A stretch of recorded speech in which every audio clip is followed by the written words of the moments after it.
Okay. Good evening, everyone. My name is Sophia Skoda, and I'm here today to present on EBMUD's budget and rates, investing in the future. And the theme is, why isn't water free? Which is a question that we get from a lot of folks. I do want to say as we kick off that this was originally recorded last night, but due to a technical snafu, only half of it was recorded. So we are re-recording the entire event. If you happen to have listened in last night and are now viewing this, you'll notice I'm wearing a different shirt, but we just wanted to make sure that we covered that for transparency and to avoid any confusion. But I'll be going over the same slides and then I'll respond to the questions that we received in the chat at the end. Christina, can we move to the next slide? Yes. So I'll be going over an overview of what we do here at EBMUD.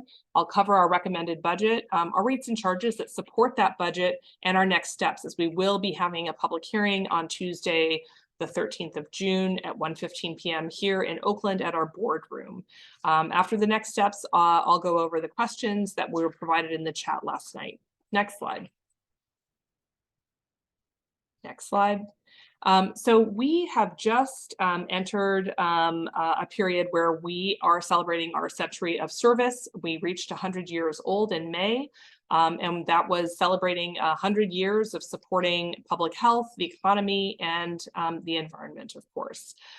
We are a reliable, high-quality drinking water supplier, and that's part of our mission to do so at reasonable costs and also to steward our natural resources for now and for future generations. And we really see ourselves as a community cornerstone. And what you'll see here on the right is an overview of Party Dam, our main dam up in the Sierra Mountains.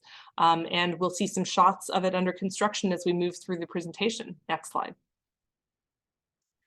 Kind of as a part of our history, we were created in 1923 by a vote of East Bay residents. Prior to that time, there were private water companies that were serving in the area. And, one of those companies was owned by someone whose name will be familiar to you if you live here in the East Bay, and that's the name Anthony Chabot. And so Anthony Chabot and his company and other companies were, knocking on doors of houses they were being built saying, hey, we think we can provide you, great reliable service at a good cost. And somebody else might knock and say, actually, we think we'd be the better service provider. And so there was actually competition for water provision, which is kind of wild when we think about that today. But what happened was it became clear as time went on that those companies were not able to reliably provide water service at any kind of a reasonable cost, and actually supplies were running low. And so what happened at that point is the public were complaining, and that resulted in the passage of the Municipal Utilities District Act in 1921 at the state level, which then allowed for the organization of EBMUD as a municipal utility district in the state of California, which essentially gave us monopoly powers to provide water, and of course needing to do so reliably. So Party Reservoir and the aqueducts, those are the big pipes that bring water down from our reservoir into our service area, were completed in 1929. So we have staff that work up country and they say, hey, we shouldn't be celebrating until 1929, but we have gone ahead and celebrated nevertheless. And we also are a provider of wastewater treatment services. So we don't provide the collection, that's provided by the cities, and we put our first wastewater plant into operation in 1951. What happened there was City of Berkeley, City of Oakland, Emeryville, all of these cities in our now service area. We're collecting wastewater from homes and businesses and funneling it straight into the bay. And you might imagine it created a stinking morass. And so the public came to EBMUD and they said, you have to do something. You need to provide treatment. And so that is how EBMUD started providing wastewater treatment. We now today provide 1.4 million customers with water service and 740,000 customers with wastewater service. We see ourselves as responsible financial stewards of what we've been given by the public to manage. We are a not-for-profit public utility. Many times we get the question, oh, you're like just like PG&E, right? And the answer is no, we don't have shareholders. We're not required to generate any kind of a profit. And in fact, all rate dollars just go directly to fund operations and capital improvements. So any revenues that come in that's over what is required in a given year either goes to offset future rate increases or directly to fund new capital, which perhaps we don't need to borrow as much money for since we have cash on hand. In terms of an external view of our financial stewardship, we are the only California water agency that holds a Moody's Investor Service AAA rating. We also hold a Standard & Poor's AAA rating, but with respect to California, there are no other agencies that hold both a Moody's and a Standard & Poor's AAA rating. No one else has a AAA from Moody's. So you can know that your money is in good hands. This is just a graphic that shows where our water comes from. You'll see a shot of the Sierra Nevada mountains. Snowmelt provides about 90% of our water supply. It comes into and is stored in Pardee Reservoir and then is funneled into our service area by gravity through the McCulmy aqueducts. And this is a shot of our 3 aqueducts, McCulmy 1, McCulmy 2, and McCulmy 3. And then eventually, goes into our distribution systems and into our homes and businesses. In terms of customers served, we serve in the area that's shown here in green on this graphic, and there are sort of 2 areas of green. There's a shaded green area that hugs the bay, and that's our wastewater service area and our water service area. And then the unshaded area represents only water service. So altogether, the total green areas represent 1.4 million customers, and we serve using 5 local reservoirs, 6 water treatment plants, over 4,000 miles of pipeline. That's miles from here to Chicago and back. And 125 pressure zones, given how much elevation we have. That's a very complicated system to run. If you talk to folks in other parts of the country that run water systems, they'd be shocked at the number of pressure zones we manage and the 164 reservoirs.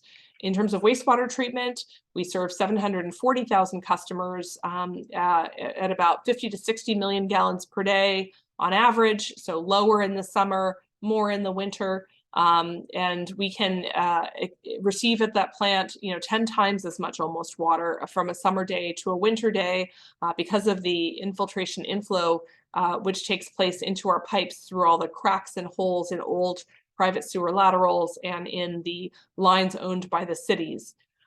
So why is our wastewater service area smaller than our water service area? The answer is that economically, it just doesn't make sense to pump that wastewater into our main wastewater treatment plant from the areas that we serve on the east side of the Oakland-Berkeley Hills. Next slide. This is just a shot of some of our infrastructure.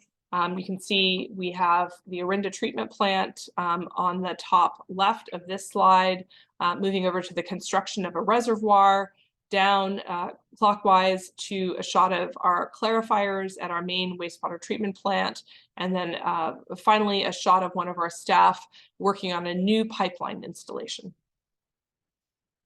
We operate these facilities 24 hours a day, 7 days a week, around the clock, and you can see a range of our staff performing the work that we do, sampling at a school's fountain, making sure that we're dispatching staff to leaks as necessary, fixing a leak in the middle of the rain when there's a gushing break in one of our mains. You can see a staff member working on one of our meters, and folks working in one of our operations center.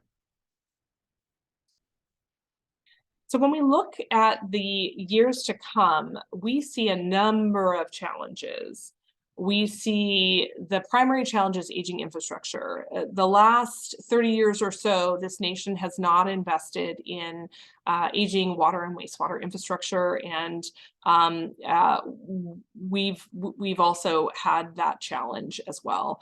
I had an opportunity some months before COVID started to go out in the field. Those who are my age or older may remember Thomas guides that people used to carry around in their cars and trucks to find locations that they didn't know how to reach in their cars as they were driving before the advent of phones and GPS devices that were easy to access. And we have similar guides that we used to keep on all of our trucks, and some folks still keep them on their trucks. And we were piloting a software to replace those that would show where every valve, where every gate pot cover, every lateral that is a part of our system. So that when our staff goes out, they know exactly where in the street to find what they need to do their work. And so I asked the foreman on the job who had his laptop open with this new software. I said, so I see right here this pipe that you're working on. It was in an area in West Oakland, an older part of our service area. And it said CI 93. And I said, well, what does that mean? And he said, well, the CI is cast iron. That's the material of the pipe. And 93, he said, that's not a 1993 pipe, Sophia. That pipe's from 1893. So we have pipes that are still in service 125 years after they were put in place. And that's great. We want to make sure that we're, taking advantage of the longest possible useful life of our infrastructure, but certainly that's beyond an expected useful life of a pipeline. And so we are looking to make the investments that we need to make in that aging infrastructure. At the same time, we know that we're experiencing climate change, droughts, floods, and fires. And so the quality of waters that we're having to treat is very different than just the snow melt without any kind of fire in a watershed. In addition to that, we're having to face the challenge of emerging contaminants. Folks may have heard of things like PFAS, which is a chemical that's on Gore-Tex jackets and in cookware that is nonstick, for example. We don't see hits of that in our snowmelt water, but we do see it from local runoff in our local reservoirs, having to deal with treatment issues around that or to consider that as we move into the future. Nutrients, we all saw the algal blooms in the Bay last summer as a result of the warm weather and the nutrient loading from all of the wastewater treatment plants in the Bay Area. Understanding how we can cost effectively deal with those issues is another challenge. And of course, they're changing regulations. Many of those are great. We're thankful that it is much safer to do construction today than it was 100 years ago, but it's also more expensive to do construction. Inflationary cost pressures have hit all of us: equipment, energy, chemicals, labor, and we are having to adjust just as everyone else in all of our communities is having to adjust.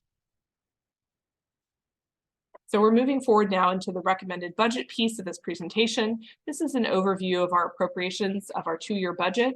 About 80% of it represents water investments or water costs, and a little over 15% representing wastewater costs. And if you break that down further, capital appropriations and debt service make up about 2/3 of the budget. Now, if you think about debt service, that's our mortgage on the infrastructure that we're building. We pay for about half of our infrastructure with cash and half with debt. Why do we use debt, you might ask? Very much for reasons that are similar to why people use mortgages. So one, it means that we don't have to pay all those costs up front, which makes bills a little bit lower. We can stretch those costs over time. In addition to that, what it allows us to do is allows for intergenerational equity. So that 125-year-old pipe that we talked about in West Oakland earlier, if we had paid for all that in 1 year, the home that was on the street would have paid for all that in 1 year, rather than having 30 years of families living in that home pay towards that pipe. So if we look at our revenues, we see that about 80% on the water side of our revenues come from our water service charges. And then we have a little over 5%, 6% coming from property taxes, which helps compensate us for the fact that we don't receive revenue, for example, from fire service, water use, etc. We also receive revenue, if you see the next biggest piece there, SCC revenue, system capacity charges. We do charge new homes and businesses that are developed in our service area to pay essentially a capacity fee for all the investments that have been made by all of our existing ratepayers. And so we ask that they reimburse us when they join on to the system. And then there's a couple of other areas, including power sales, which varies based on how the year is from a hydrologic perspective. More rain, more water basically enables us to create more hydropower. We look on the wastewater side. You'll see that treatment charges and wet weather facilities charges collectively also make up about 80% of total revenues. The wet weather facilities charges are actually collected on the tax bill, so those are not on the East Bay Mud bill that comes out every 2 months. We do have a resource recovery program where we accept trucked fats, oils, and greases and other nutrient-rich foods, which enables us to produce additional methane at the plant and provides tipping fees. These are from private companies. And then we also have the equivalent of the SCC in terms of the a capacity fee as well on the wastewater side. So in terms of what's driving rates, some of you who are watching this webinar may have received our Proposition 218 notice, and certainly if you haven't, please go to our website and get a copy of it. Our board will be considering 2 rate increases starting on July 1 of fiscal year 24, which is July 1 of this year, 2023, and then an additional rate increase the following July 1, and those would be 8.5% and 8.5% in each of the 2 fiscal years. And again, that's both for water and for wastewater. So what's driving those rate increases is largely the increase in the number and the scope of our capital investments. We've talked about the aging infrastructure issue and the fact that we're having to build new infrastructure to deal with changing climate and changing regulation, nutrients, et cetera. It is interesting to note that chemicals have increased 90% in some cases, energy up in some cases close to 50%. That's a double-edged sword for us. We both receive revenue, but also have to buy energy. And software prices have also increased significantly. Once you start using Microsoft, they don't lower the price. Labor costs also have increased, and additional labor to build that additional capital drives that labor increase as well. So one thing that I'd like to note at this point, kind of going back to our theme of why water isn't free, is that about 90% of our costs are actually fixed in terms of the infrastructure that we've already built, the debt service on that, and having to maintain that. So the staff and the actual physical infrastructure that we have are essentially fixed costs. And so that the water itself, the snow as it melts, we actually do not have to pay for that snow, and that's wonderful, but getting it to your home is not free. In cases, for example, this becomes interesting when we talk about drought, in cases of other agencies where they're buying water from another entity, when people use less water, their costs actually go down. But in our case, since we're receiving the snow melt for free, our costs go up because then we actually have to buy additional water supplies, and those water supplies are actually more expensive to treat.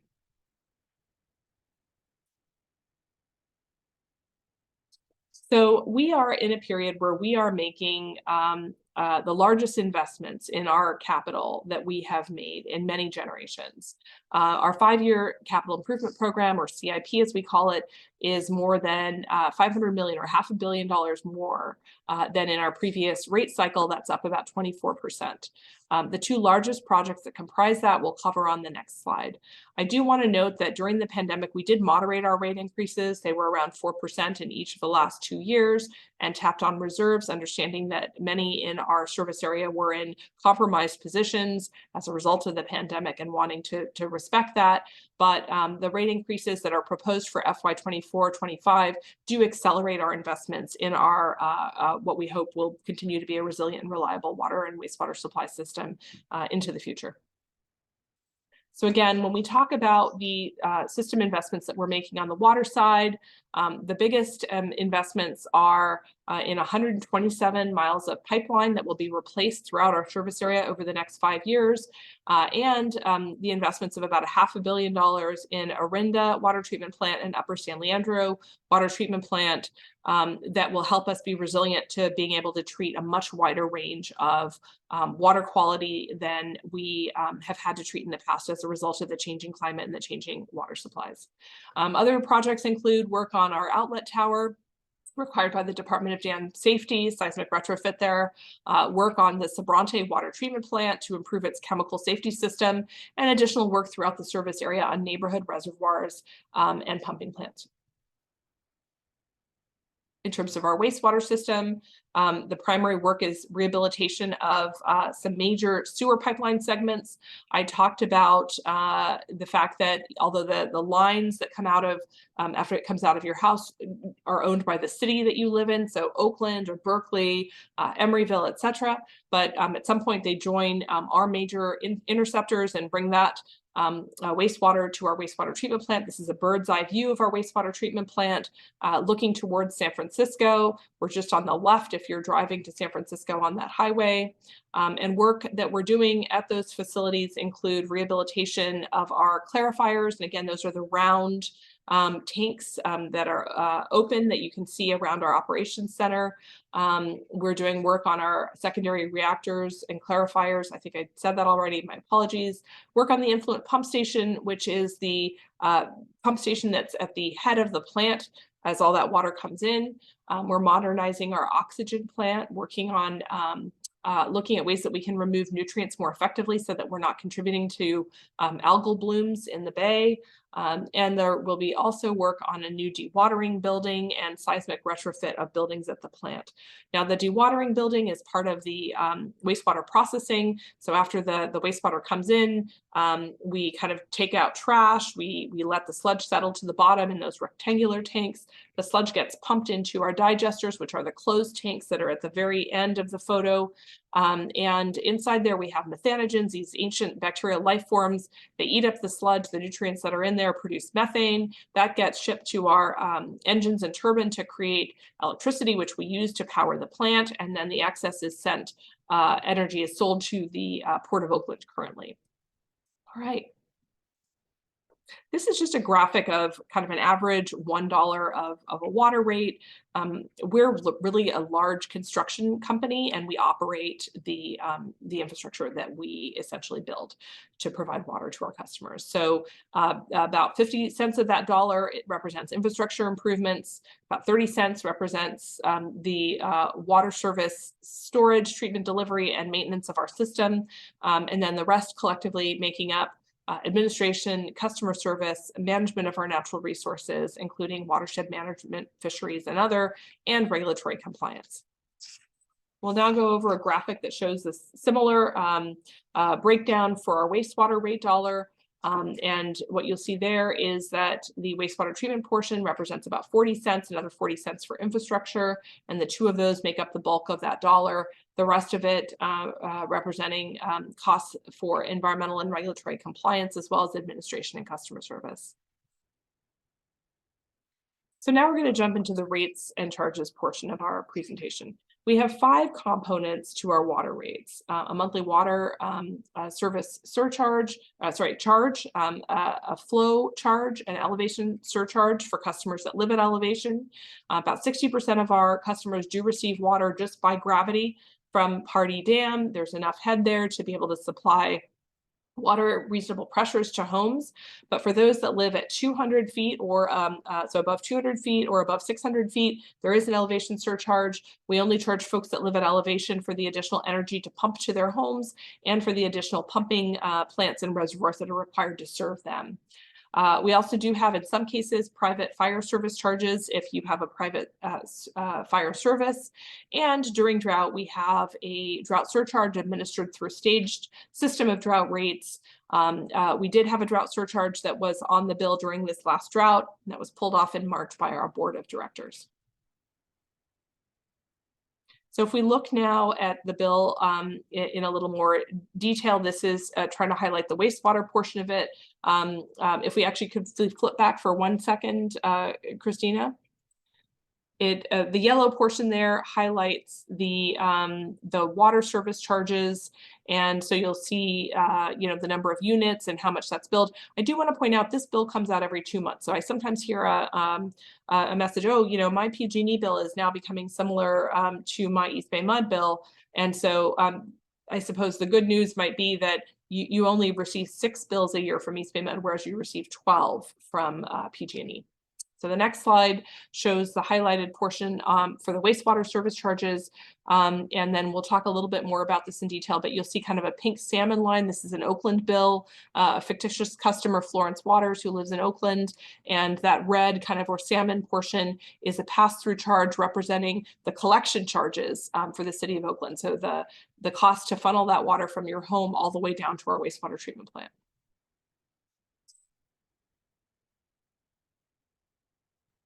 So this just kind of blows it up a little bit bigger. It shows you the bi-monthly charges for water and for wastewater, and then it shows the City of Oakland sewer charge in this case, and then it shows the total for the 2-month period. And then we also show on here how many gallons per day on average that our customer has been using.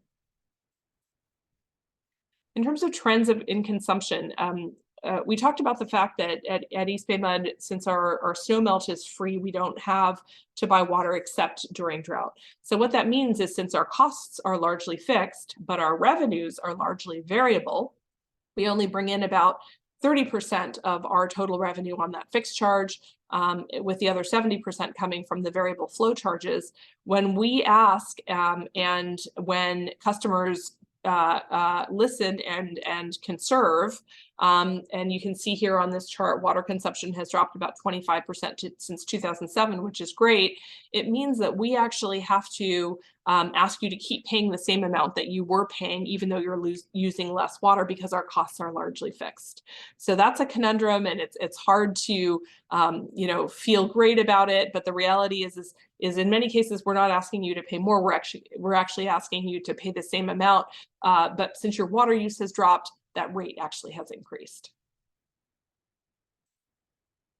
So when we look at our rate increases, one thing that might be, make you feel better about your rate increases is that those rate increases do fund investments in the future. So when we're looking here, you can see FY22 actuals, where we thought we'd be for FY23, and then the projected budget for 24 and 25, which will be considered by our board of directors on Tuesday. You can see here the water sales numbers. In FY22, we actually sold almost 144 million gallons per day of water, obviously selling more water in the summer on average day and less in the winter. What happened as a result of the drought that we experienced in FY23 and the wonderful conservation that we got, we only sold 137, or we believe we'll have sold somewhere we thought we would sell 137, and we now are projected to, once the month closes out in a couple weeks, have sold about 134 million gallons. So that means, that there, is essentially a delta in the amount of revenue that we thought that we would bring in. So the rate increases for FY22 and 23 were 4% and 4%, and then the projected rate increases for 24-25 based on this budget are 8.5% and 8.5%. And again, those will be voted on by the board after a Proposition 218 hearing on Tuesday the 13th. If you want to know what the average bill is, you can see the bill in FY22 for an average single-family residential customer using HCCF, $66. The projected bill on average was just shy of $69, and the projected bills for FY24 and 25 are shown there at about $75 and $81. So in terms of value, and we'll talk a little bit more about that later, but for the water customer, single-family residential homes, 60% of our customers are paying $2.50 or less every day to wake up in the morning with their family, perhaps put on a pot of water for coffee or for tea, take some showers, put in a load of laundry, maybe run the dishwasher and water some plants, all before anyone's left for school or work. And we believe that's good value. On the wastewater side, we are also proposing 8.5% and 8.5% rate increases that will be considered on Tuesday. The average bill just for the treatment portion, again, not including the city's collection charges, projected at about $27 for FY24 if those rate increases are passed, and just over $29 for FY25. When we look at the kind of range of single-family residential customer impacts, you can see that a low user at 4 CCF in the 25th percentile would see a bill at the end of the proposed rate increases around $57. the 50th percentile at 6 CCF at around $68, and going on down, you'll see at the bottom the average user at $81. Now you might note, gosh, Sophia, it's interesting to me that your 50th percentile and your average are not the same. And that is correct. In our case, the median and the mean user are not the same. The average is higher than actually what the 50th percentile user shows. So that's interesting. This shows kind of a comparison of where EBMUD falls. If you use the same amount of water as an average customer and you lived in any of these other communities, it shows what your bill would be. There is a little bit of a challenge with comparing apples to apples, because San Francisco will say, well, we hardly have it, that's not our average use. Our lots are much smaller and it's much cooler in San Francisco. And the same might be true in Marin, which has a warmer surface area, or in Pleasanton. So, but for purposes of comparison, at 8 CCF, this is what the average bill would be, and we fall kind of right in the middle. And that's about, we don't want to be higher than the middle of the pack. This shows the same kind of graphic created for the average single-family residential customer on the wastewater side. You'll see a small yellow bar there on the EBMUD line, and that's because, again, we can only show you the portion that EBMUD controls, which is the treatment portion. The collection portion is an amalgam average of our other collection system agencies, all 7 of them. In terms of value, we do believe that we remain good value at just over a penny a gallon.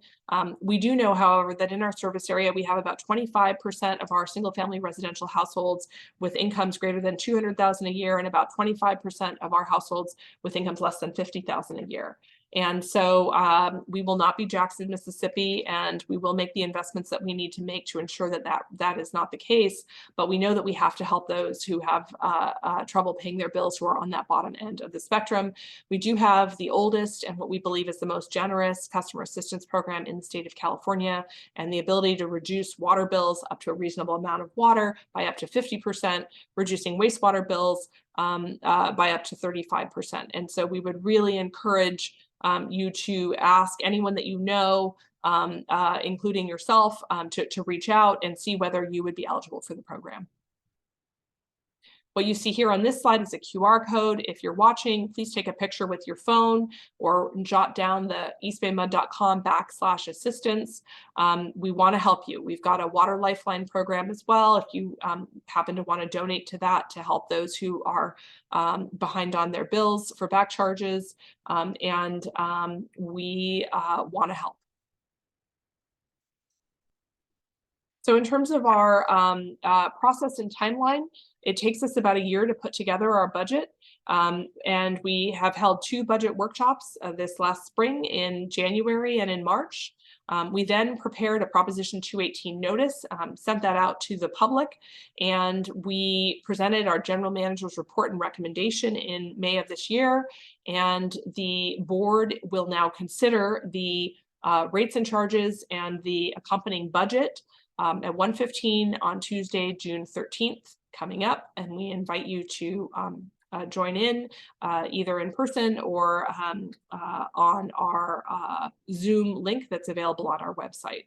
If the board does pass the rates and budget, they would go into effect on July 1 of this year, with the second half going into effect the following July 1 of next year. So with that, I will close the formal presentation part of this this evening. We see ourselves as a community partner. We're dedicated to serving the East Bay and our customers, investing in our community as we have for 100 years, and we are looking forward to serving you for 100 more years. I'll now take a few moments to answer some questions that were asked from the chat that was during the event that took place yesterday. So the first question was, what is the maximum use in gallons per day per customer, and what is the minimum use in gallons per day per customer? And the answer for minimum is 0. There are customers that, you know, are away for whatever reason and use no water. And in terms of maximum use, I can't tell you the individual maximum amount, but in terms of the 95th percentile, which was shown on an earlier slide, that's at 24 CCF per month. 100 cubic feet is what CCF stands for, which is about 600 gallons per day. And keeping in mind, again, that the average is about 200 gallons per day. So in the 95th percentile, that customer is using about 3 times what the average customer uses. Okay, another question here. How can EBMUD justify charging lower rates and cost per gallon for residential users that use more water? The rates decrease the more the water is used. This is a disincentive to conserve this resource. So one, we do have an increasing block rate structure. So as you move from tier 1 to tier 2 to tier 3, the cost actually increases on a per gallon basis. But I believe that what this customer is trying to point out is that if you included the fixed fee, and you said, okay, here's the fixed fee and here's how much the average customer is paying on a per gallon basis based on the number of gallons they use, and you divided that by the total number of gallons, that it is lower for those that are high users. And so that is true that the rate would be lower in terms of dollars per gallon, but their bill is higher because they're using more water. So the bill is always going to be higher for more water use. And we do have an inclining block rate structure. So the more water you use, the more you pay. Next question was, what do you think about cities like San Pablo that charge an additional 7% on utility bills? So these cities can come to us and ask us to collect something on our bill that has been approved by their either their voters or their city councils. And so in this case, this isn't something that EBMUD controls. It's something that we are asked to put on the bill by, you know, other cities and entities. So another question is, what are the elevation criteria for having an elevation surcharge? I think I answered it in the presentation, but you know, close to 60% of our customers, in fact, don't pay an elevation surcharge, but those that do are paying above 200 feet and above 600 feet. Next slide is the rate shown on slide 21 in the presentation based on Oakland? And the answer is yes, because Oakland has both water and wastewater charges, since both are in our service area for those services. Next question, what if a residential customer consistently uses far less water per day than the average? Can that customer who uses less water get a decent decrease in their bill? So I would say that absolutely the amount of water that you use can result in a decrease in your water bill. And we would encourage folks to reach out to our water conservation staff if they're interested to learn about ways to decrease their water use. And then the second part of the question, what about rates for senior citizens? So under Proposition 218, we are not permitted to, you know, take a group of customers and say, you know, we're going to offer a lower rate by having somebody else pay more. But we do have a customer assistance program, as I mentioned earlier, which we fund using lease revenues. We lease out land that we own at the district. Cell phone towers like to use our higher elevation land, and so that revenue is used to fund CAP. We would encourage folks to reach out to see if you're eligible. The next question was, what is the maximum range of income to qualify for the CAP program? It does depend on the number of persons in the household, and for a family of 4, a gross annual income of $71,400 would qualify, and more information is available on eastbaymud.com/CAP. Another question, is EBMUD able to remove medical chemicals and hormones before it discharges wastewater? And the response there is, depending on the substance, we can achieve some removal, but full removal of medications and hormones would be very expensive and in some cases technically infeasible. Instead, we try to focus on source control, limiting introduction of those chemicals into the sewer system. It's as the least expensive solution. We also would encourage you to reach out and look up on ebmud.com/cleanbay to learn more about our pollution prevention programs, and med-project.org for safe disposal options for expired or unwanted medications. The two last questions were, in addition to cast iron pipes, what other materials were used to transport water early in East Bay MUD's history, and what materials are currently used to replace rusted pipes? We continue to find redwood pipe, which was commonly used 100 years ago. And today we use a lot of ductile iron pipe and earthquake resistant ductile iron pipe in certain vulnerable areas of our system, as well as PVC pipe. And then the last question is about our quarry site restoration project, and I'll let Christina answer that. Yes, and thank you, Sophia, for the presentation. And I know that you have another appointment, so I'll take it from here. Thank And I'll you. answer. Bye-bye. Bye. So we had a question regarding the quarry site restoration project and how our budget might be funding it. So the response is that this project is currently on hold, so it's not incorporated into our current budget. And some context into why we need a place to deposit trench soils is that in all of our infrastructure improvements, as we replace pipe, as we dig up the street, underneath there's native soil, and we need a place to put the native soil. So what we do is we bring it via dump truck to two EBMUD property sites, one at Briones and one near Orinda, and the other on another site on Miller Road in Castro Valley. And once those sites are full of, then we need to haul it somewhere. And so sometimes we can reuse it if there's a project that needs, like there's a park that needs more landfill, etc. And sometimes we need to bring it to be disposed. Long term, we need a place where we can transport it one time versus to a temporary place and then a final place. And so that's what we're looking to do. And we're evaluating the different options for a permanent place for the trench soils to rest. Thank you so much for watching our presentation. And if you've made it this far, I encourage you to like and subscribe to our East Bay MUD YouTube channel. We're often uploading videos. And if you have a question that didn't get referenced in today's presentation, then please leave us a comment below and we will get back to you. And I will include all links mentioned in the presentation in the description below. Thanks again. Bye.